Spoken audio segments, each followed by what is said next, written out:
Imidala ngaphambili kwakunabefundisi abadala ezweni lakithi lamakhondo sasinobaba umfundisi uKhubisa waseGospel siphinda saba nobaba umfundisi uChiliza.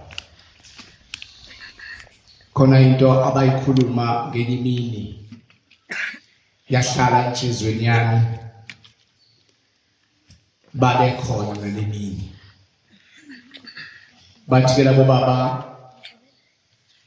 lapha ebandleni kwakunomunye umfundisi omdala ekwakuthiwa isibongo samfundisi uMngoma. Inkosi ngeyimini ethiwa yaphatha inkonzo yayiqeda. Yayisivala inkonzo, mayisivala inkonzo ithi inkosi umfundisi uMngoma busisa inkonzo. Yangabusiswa uye wathi umfundisi uMngoma uzobusisa inkonzo. Wayese usisa umfundisi etasibheke enkosini. Wayeseqala ke umfundisi esethandaza. Wathandaza umfundisi waqeda wathi amen.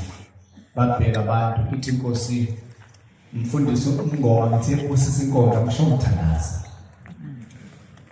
Ngithe usisa inkonzo. Waqala phansi umfundisi asibheke enkosini. Waphinda futhi umfundisi inkosi siyabonga ukuthi silapha sibizile emagumbeni omani siyacela uNkulunkulu asikhumbule lebasilapha sandona kufanele khumbula ukuthi nabasendleleni khumbula amakhaya siwashiyile. Wathandaza waqeda wathi nyaka wathi meqeda wathi umfundisi ngithe usisa inkonzo ngisho ngithandaza.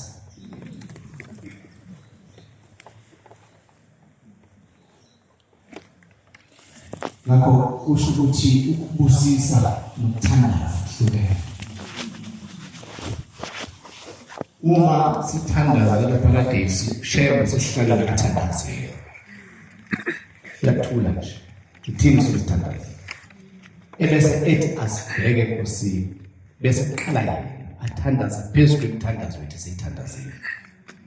Uma mina ngingumfundisi kuthiwa angibhekisa abantu enkosini noma angisi imthandazo ngibusise imthandazo abantu ukucela ukuthi uNkulunkulu abusise imthandazo esithandaziwe kuphela angithandazeli ngoba abantu basuke sebethandazile. Othandaza ushephe kuphela ethandazela imthandazo yibandla.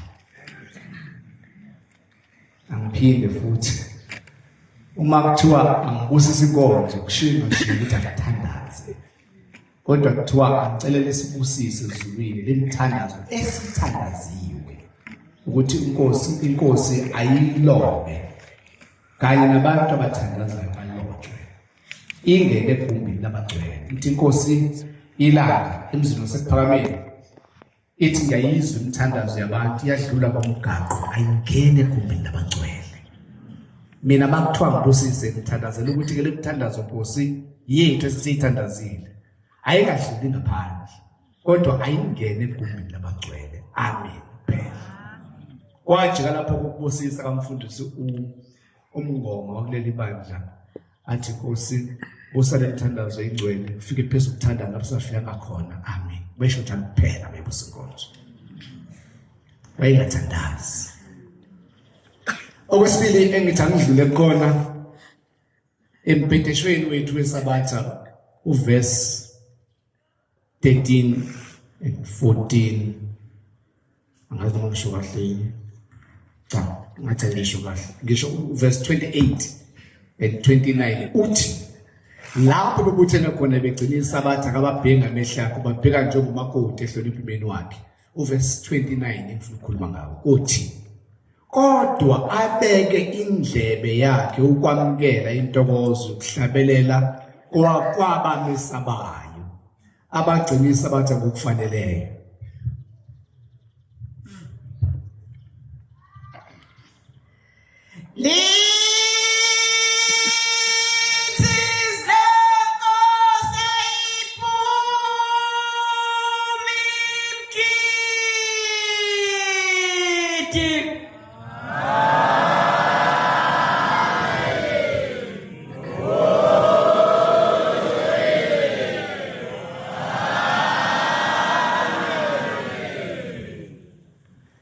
uverse 29 uthi kodwa abeke indlebe yakhe ukwamukela intokozo okuhlabelela kwabamesabayo abagcina isabatha ngokufaneleyo nabahluzisayo ukuthi lokhu usuku lokubusa uNkulunkulu ngeqiniso lesabatha la ngiyakhona kodwa abeke indlebe yakhe ukwamukela intokozo yokuhlabelela kwabamesabayo yokuhlabelela underline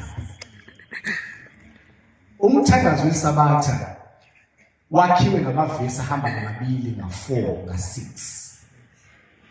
akasiwo ukugweja ngesingisi sithi ama even numbers akawona ama odd numbers zathu sini esadala ukuthi aba ama even numbers angakugweja ingoba ivesi lokuqala fanele libe phezulu elesibili ivesi bese liyehla elesithathu liyakhuphuka elika4 fanele ligcine bese liyavala ngasona sonke isikhathi la minute ngahambisana ukuhlabelela kwabesabayo uJehova sekuphambene uthi umama uzalayo nanga lapha emuva babe sekuphakameni inkosi yathi umthandazo ufundela umthandazo uMshumayeli esibalibala wasukuma wafunda umthandazo wahlabela ivesi lokuqala uthi mayise kuphinde lesibili afana lokuqala lakhuphuka inkosi uthi yasukuma sekhaya yashaya ihlabelelo yahlala phansi uMshumayeli yahlala phansi wathi idlozi isabatha siphumile phakathi kwenu banazaretha ngoba lo Mshumayeli ubhimbe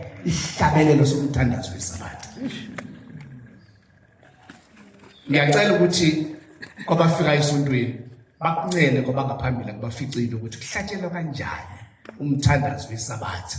Ngiyadabukisa ukuthi uma ungafuni ukufunda uzukhulu uzufika efundisini uthi bawunikeza umhlabelelo wesabatha ubhimbise lonke leli bandla singazi ukuthi idlozi yesabatha isuke isekhona nabantu balotshwa yini ngoba kubhijwe ihlabelelo somthandazo wesabatha. Inkosi kuselikuseleyo.